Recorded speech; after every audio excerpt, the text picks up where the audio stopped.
أعوذ بالله من الشيطان الرجيم. بسم الله الرحمن الرحيم. يا أيها الذين آمنوا لا تقدموا بين يدي الله ورسوله واتقوا الله إن الله سميع عليم. صدق الله مولانا العظيم وصدق رسوله النبي الأمي الكريم ونحن على ذلك لمن الشاهدين والشاكرين والحمد لله رب العالمين. یہ سورہ حجرات ہے جو مدینے میں نازل ہوئی اور سورہ مجادلہ کے بعد قد سمع اللہ قول الذی جس سے 28ویں سپارے کی ابتدا ہوتی ہے اس سورت کے بعد یہ نازل ہوئی. اس کا گزشتہ 2 سورتوں سورہ محمد اور سورہ فتح سے بڑا گہرا ربط بھی ہے. ان دونوں صورتوں میں جہاد کا مضمون غالب ہے. گویا ان دونوں صورتوں میں اللہ تبارک و تعالیٰ نے جہاد کے اصول، جنگ اور صلح کے اصول اور قوانین کی شکل میں اصلاح عالم کا پروگرام دیا. اور اس سورہ حجرات میں اصلاح نفس کے اصول اور قوانین ذکر کیا گئے. اور ظاہر یہی 2 چیزیں انسانی معاشرے کے لیے بڑی ضروری ہے کہ انسان کی اپنی بھی اصلاح ہو اور پورے معاشرے کے انسانوں کی اصلاح ہو. ہر آدمی کی اور اس کے نفس کی اصلاح ہو اور پھر ایسے قوانین ہو کہ ان قوانین سے عالم کی اصلاح ہو. دین اسلام جہاں ایسے قوانین پہ مشتمل ہے کہ جن سے مسلمانوں کی اصلاح ہوتی ہے، ایمان والوں کی اصلاح ہوتی ہے، یا دیگر الفاظ میں یوں سمجھیں کہ افراد کی اصلاح ہوتی ہے، ہر فرد کی اور نفس کی اصلاح ہوتی ہے، تو وہاں ان قوانین پہ بھی مشتمل ہے کہ ان پہ اگر عمل کیا جائے تو پورے عالم کی اصلاح ہو اور پورے عالم میں امن ہو، سکون ہو، اطمینان ہو. تو ان 2 صورتوں میں ان قوانین کا ذکر تھا کہ جن سے عالم کی اصلاح ہوتی ہے، اور اس صورت میں ان قوانین کا ذکر ہے کہ جن سے نفس کی اصلاح ہوتی ہے. اس طرح ان صورتوں کا اور اس صورت کا آپس میں بڑا گہرا ربط ہو جاتا ہے. اللہ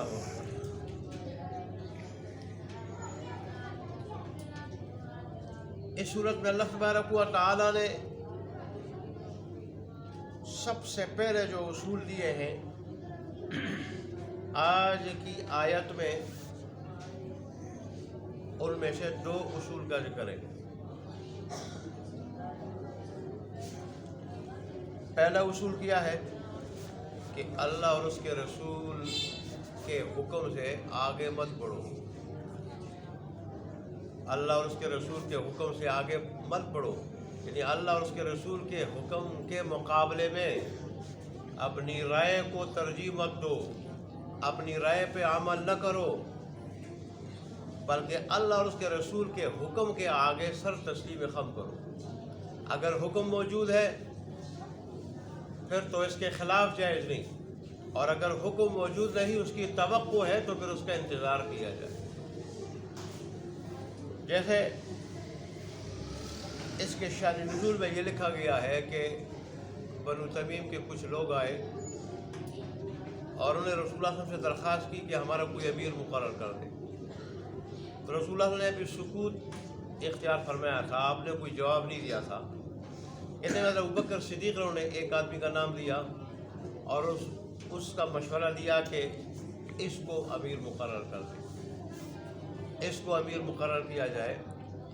تو حضرت عمر فاروق نے بنو تمیم میں سے ایک دوسرے آدمی کا اقرا بن عابس کا نام دیا کہ اس کو امیر مقرر کیا جائے۔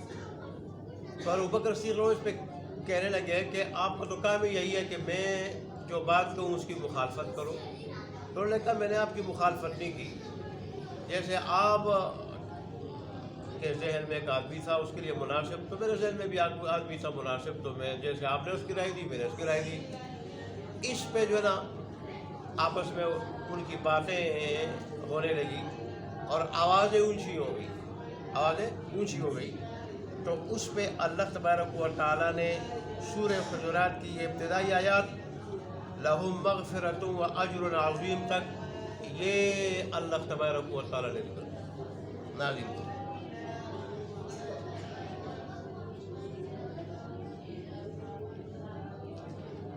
اس کے بعد پھر حضرت عمر فاروق رضی اللہ تعالیٰ عنہ وہ اتنی آہستہ بات کرتے تھے کہ رسول اللہ صلی اللہ علیہ وسلم کو کبھی پوچھنا پڑتا تھا کہ کیا کہہ رہے ہو، اتنا آہستہ وہ بات کرتے تھے کہ ان کو رسول اللہ صلی اللہ علیہ وسلم کو کہنا پڑتا تھا کہ کیا کہہ رہے ہو، اونچا کہو۔ اور حضرت ابو بکر صدیق رسول اللہ صلی اللہ علیہ وسلم کے پاس سرگوشی میں بات کرتے تھے، سرگوشی میں۔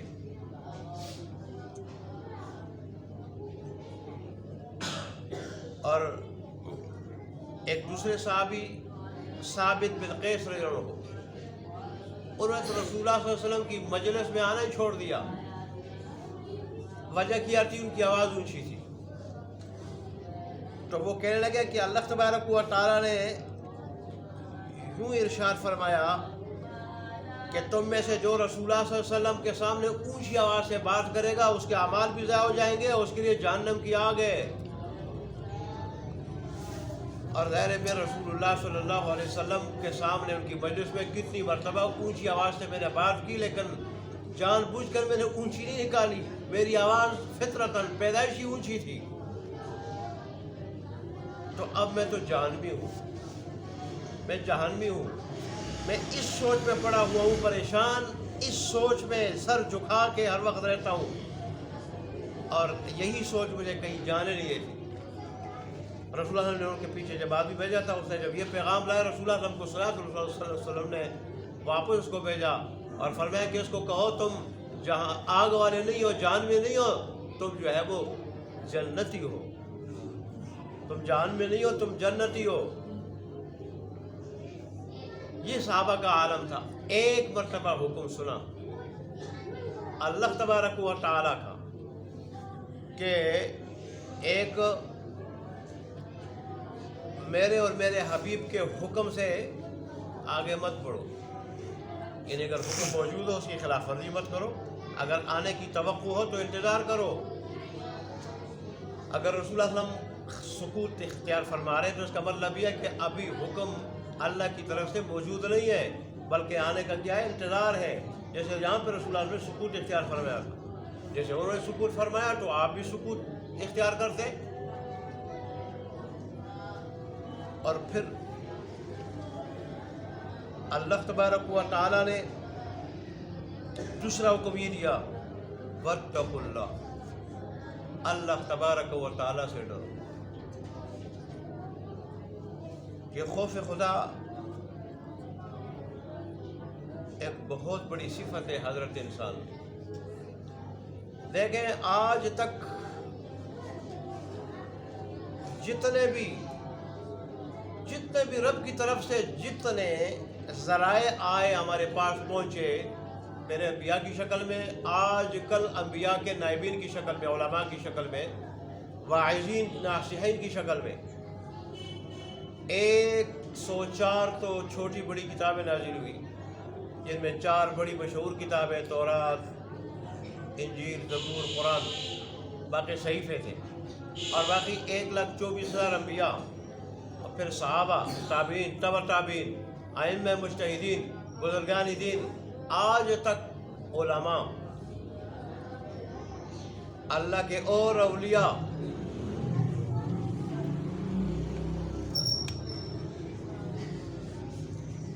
یہ جتنے بھی اللہ تبارک و تعالیٰ نے بھیجے ہیں، جتنے بھی اللہ تبارک و تعالیٰ نے بھیجے ہیں، تو ان ساری کی نصیحتوں کا، وعظوں کا خلاصہ کیا ہے. ساروں کی نصیحتوں، وعظوں کا خلاصہ ہے کہ خوف خدا ہمارے دل میں پیدا ہو جائے. قرآن کا شروع سے آخر تک مطالعہ کیا جائے تو اس کا بھی مطلب یہی ہے کہ انسان کے دل میں خوف خدا پیدا ہو جائے. جیسے حضرت عمر فاروق نے ایک مرتبہ ایک چرواہے کو آزمانے کے لیے کہا، یار بھوک لگی ہے، کسی بکری کا دودھ دھو کے نکال کے دے دو.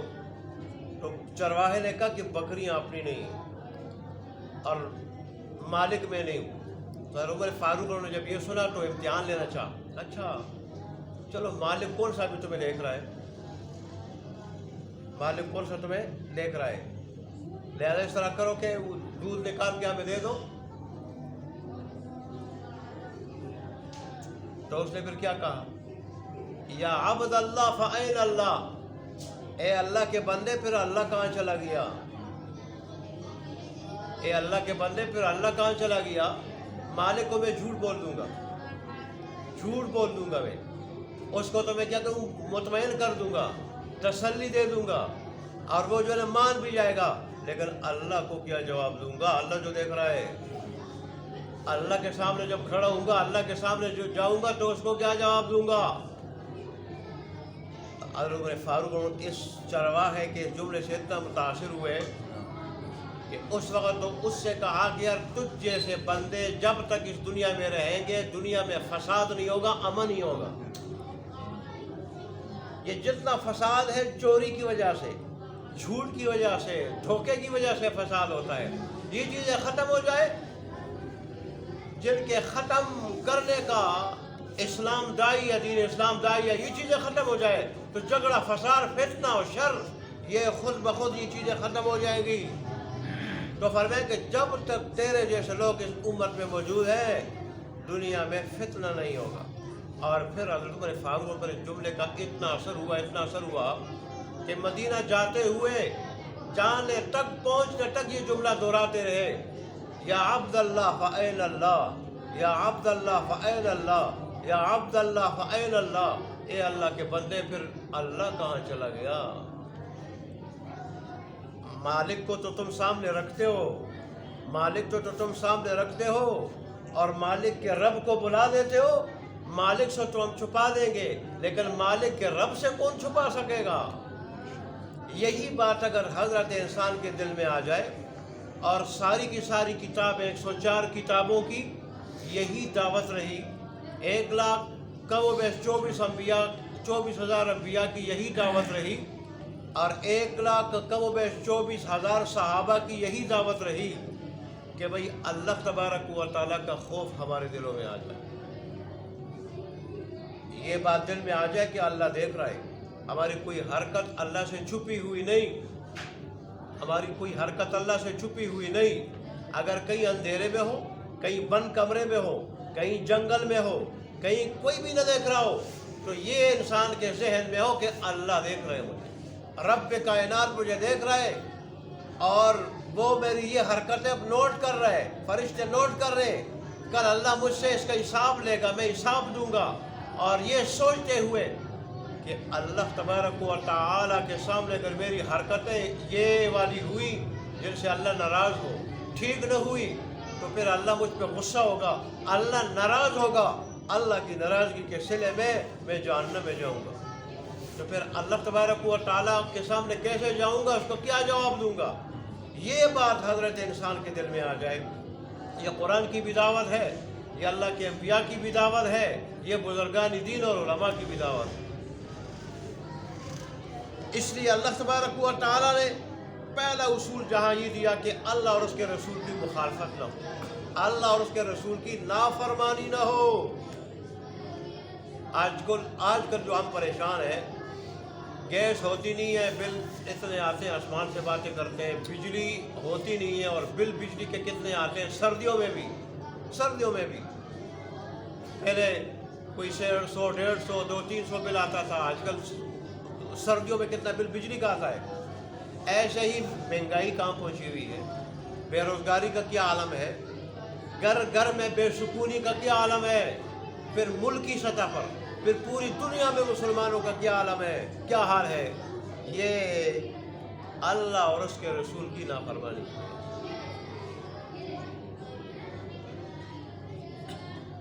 اس لیے تو اللہ تبارک و تعالیٰ نے اس صورت میں معاشرتی اصول ذکر کیے ہیں، معاشرتی، کہ ان پہ عمل کرنے سے ہمارا اجتماعی نظام، انفرادی نظام، ملکی نظام، گھر کا نظام، یہ سارے نظام ٹھیک ہو سکتے ہیں اگر ہم ان معاشرتی اصول پہ عمل پیرا ہو جائیں۔ اللہ تبارک و تعالیٰ ہمیں عمل کرنے کی توفیق عطا فرمائے۔ تو پہلا اصول اللہ اور اس کے رسول کی فرمانبرداری ہے، اللہ اور اس کے رسول کی نافرمانی سے اپنے آپ کو بچانا ہے۔ اور دوسرا اصول اللہ تبارک و تعالیٰ نے یہ دیا کہ تم اللہ سے ڈرو، اللہ کی مخالفت سے بچو، اللہ کے رسول صلی اللہ علیہ وسلم کی مخالفت سے بچو، اللہ کے دین کی مخالفت سے، خلاف ورزی سے بچو۔ یہ تو ایسا اصول ہے، یہ سارے کے سارے اصول کی بنیاد ہے، سارے کے سارے اصول کی بنیاد ہے۔ اگر حضرت انسان میں خوف خدا پیدا ہو جائے اور خوف خدا کی وجہ سے اللہ کی مخالفت سے یہ بچ جائے تو پھر نیکی یہ چھوڑ نہیں سکتا، گناہ کر نہیں سکتا، نیکی چھوڑ نہیں سکے گا، گناہ کر نہیں سکے گا۔ اور پھر فرائض کو، خاص کر فرائض کو تو پھر چھوڑنے کا سوال ہی پیدا نہیں ہوتا، معمولی نیکی بھی یہ چھوڑے گا نہیں۔ صحابہ کرام سے تہجد کی نماز اگر چھوٹ جاتی، اس پہ اتنا روتے کہ دوسرے دن شیطان جگانے کے لیے آتا تھا، شیطان جگانے کے لیے آتا تھا۔ اللہ نے جو کچھ ہمیں دیا ہے ہماری اصلاح کے لیے، ہماری اصلاح کے لیے، فرائض دیے اصلاح کے لیے، نوافل دیے اصلاح کے لیے۔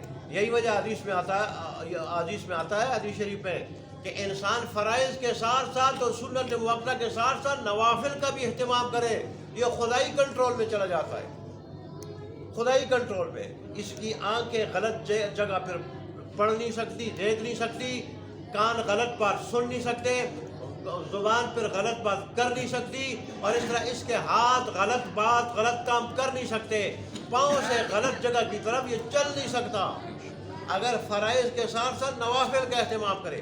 پھر علماء نے یہ بھی لکھا ہے جس کے نوافل چھوٹ جائیں اس سے سنت موقدہ بھی وہ بھی چھوٹ جاتی ہے، اور سنت موقدہ جس کی چھوٹ جائے وہ پھر فرائض میں بھی کوتاہی کرنے لگتا ہے، اور ایک دن ایسا جاتا ہے کہ پھر فرائض کو بالکل چھوڑ دیتا ہے۔ اس لیے اللہ تبارک و تعالیٰ نے فرمایا کہ تم مجھ سے ڈرو، خوف خدا جو ہے نا تمہارے دل میں آئے گا، پھر فرائض، سنت اور نوافل کوئی چیز چھوٹے گی نہیں۔ اور تقوی کے بعد اللہ نے فرمایا کہ یاد رکھنا اللہ تبارک و تعالیٰ سب کچھ سننے والا ہے اور سب کچھ جاننے والا ہے۔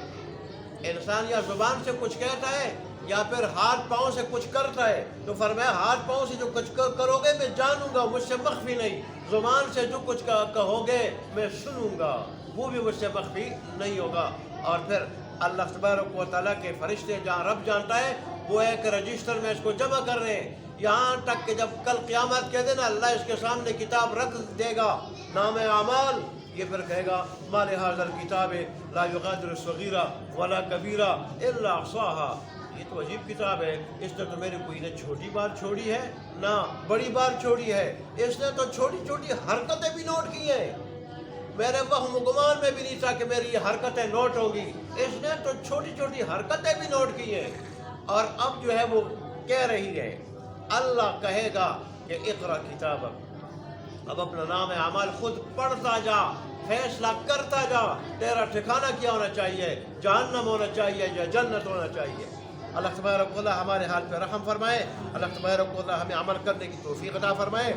یہاں دیکھیں آگے پھر بڑے اہم اصول ذاتی اصلاح کے آ رہے کہ ایک دوسرے کے ساتھ ہنسی مذاق نہ کرنا، برے القاب سے ایک دوسرے کو یاد نہ کرنا، اس طرح بہت سارے اصول آگے آ رہے ہیں۔ اب یہ دیکھ لیں، یا ایھا الذین آمنوا، اے ایمان والو،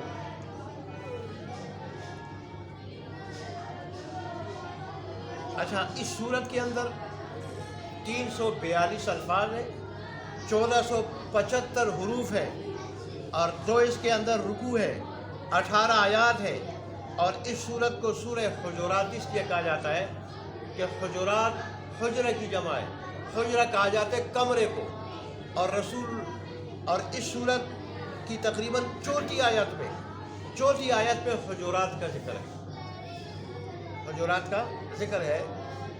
یہ اس سے مراد وہ کمرے ہیں، چھوٹے چھوٹے کمرے جو رسول اللہ صلی اللہ علیہ وسلم نے مسجد نبی کے ارد گرد ازواج مطہرات کے لیے بنائے تھے۔ کچھ دیگر صحابہ کرام کے بھی تھے، چھوٹے چھوٹے اور کچے کمرے تھے، اور کھجور کی شاخوں سے بنے ہوئے تھے، اللہ نے تبارک و تعالیٰ آگے ارشاد فرمایا کہ تم باہر سے کمروں کے باہر سے کھڑے ہو کے بعض دیہاتی قسم کے لوگ آتے تھے جو ظاہر ہے پورے آداب سے واقف نہیں ہوتے، تو وہ باہر سے آواز دیتے تھے کہ اے محمد صلی اللہ علیہ وسلم باہر آ جاؤ، آپ سے کام ہے۔